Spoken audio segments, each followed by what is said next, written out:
بسم اللہ الرحمن الرحیم۔ السلام علیکم۔ آج کی ویڈیو میں آپ جانیں گے سیرت کے بارے میں مزید معلومات۔ جب آپ صلی اللہ علیہ وسلم کی عمر مبارک 40 برس کی ہوئی تو آپ صلی اللہ علیہ وسلم کو نبوت کے ساتھ سرفراز کیا گیا۔ اس موقع پر شق صدر کا تیسرا واقعہ بھی پیش آیا اور قرآن کریم کی 5 آیتیں نازل ہوئی۔ ابتداً 2 رکعتیں فرض صبح کی اور 2 رکعتیں عصر کی اسی وقت فرض ہوئی۔ نبوت ملنے پر آپ صلی اللہ علیہ وسلم نے خفیہ طور پر لوگوں میں تبلیغ شروع کی، چنانچہ سب سے پہلے مردوں میں حضرت ابوبکر صدیق رضی اللہ عنہ نے، عورتوں میں حضرت خدیجہ رضی اللہ عنہا نے اور بچوں میں حضرت علی رضی اللہ عنہ نے اور غلاموں میں حضرت زید بن حارثہ رضی اللہ عنہ نے اسلام قبول کیا۔ ایک نبوی کے آغاز میں حضرت فاطمہ پیدا ہوئے۔ 3 سال کے بعد آپ صلی اللہ علیہ وسلم نے اعلانیہ طور پر دین کی دعوت دینا شروع کی، چنانچہ آپ صلی اللہ علیہ وسلم کو کوئی صفا پر تشریف لے گئے اور قریش والوں کو نام بنام پکار کر اسلام قبول کرنے کی دعوت دی۔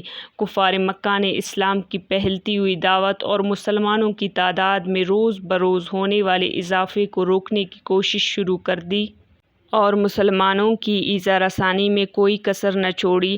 جب کفار کے مظالم بڑھتے چلے گئے تو آپ صلی اللہ علیہ وسلم نے صحابہ کرام کو حبشہ کی طرف ہجرت کرنے کا مشورہ دیا، چنانچہ پہلی مرتبہ 5 نبوی میں 12 مرد اور 4 عورتوں نے اور اسی سال دوسری مرتبہ 83 مردوں اور 18 عورتوں نے حبشہ کی طرف ہجرت کی۔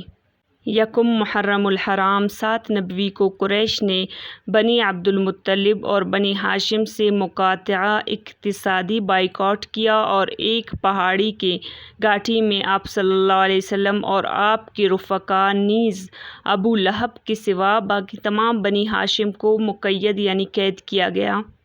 3 سال تک آپ اور آپ کے تمام رفقا اسی گھاٹی شبہ ابی طالب میں مقید رہے۔ 10 نبوی کو قدرتی طور پر دیمک نے مقاطعہ کے عہد نامے کو کھا لیا، اس طرح شبہ ابی طالب سے رہائی ملی۔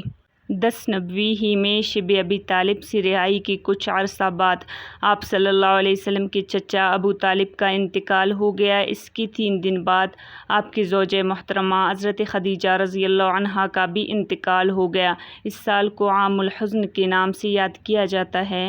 اسی سال ماہ شوال میں آپ نے اپنے آزاد کردہ غلام حضرت زید بن حارثہ رضی اللہ عنہ کے ساتھ طائف کا سفر کیا اور وہاں کے سرداروں کو دین اسلام قبول کرنے کی دعوت دی، مگر ان لوگوں نے دعوت قبول کرنے کے بجائے آپ صلی اللہ علیہ وسلم کو فوراً اپنے شہر سے نکل جانے کا حکم دیا۔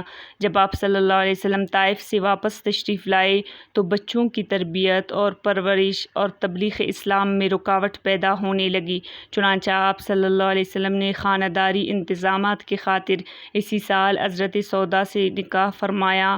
ایک قول کے مطابق اسی سال حضرت عائشہ سے بھی نکاح فرمایا۔ رجب 11 نبوی کو معراج کا واقعہ پیش آیا۔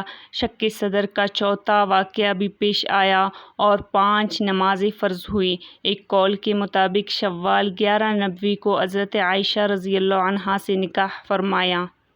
11 نبوی موسم حج میں 6 یا 8 اشخاص مشرف بہ اسلام ہوئے۔ 12 نبوی کو موسم حج میں 12 انصاری مدینہ منورہ سے تشریف لائے اور منی میں جمرہ عقبہ کے پاس آپ صلی اللہ علیہ وسلم کے دست مبارک پر بیعت کی۔ اس بیعت کو بیعت عقبہ اولیٰ کہا جاتا ہے۔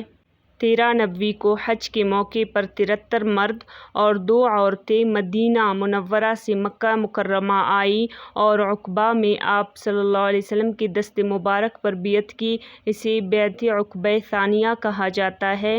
بیعت عقبہ ثانیہ کے فوراً بعد رسول اللہ صلی اللہ علیہ وسلم نے اصحاب کرام کو مکہ مکرمہ سے مدینہ منورہ کی طرف ہجرت کرنے کی اجازت دے دی۔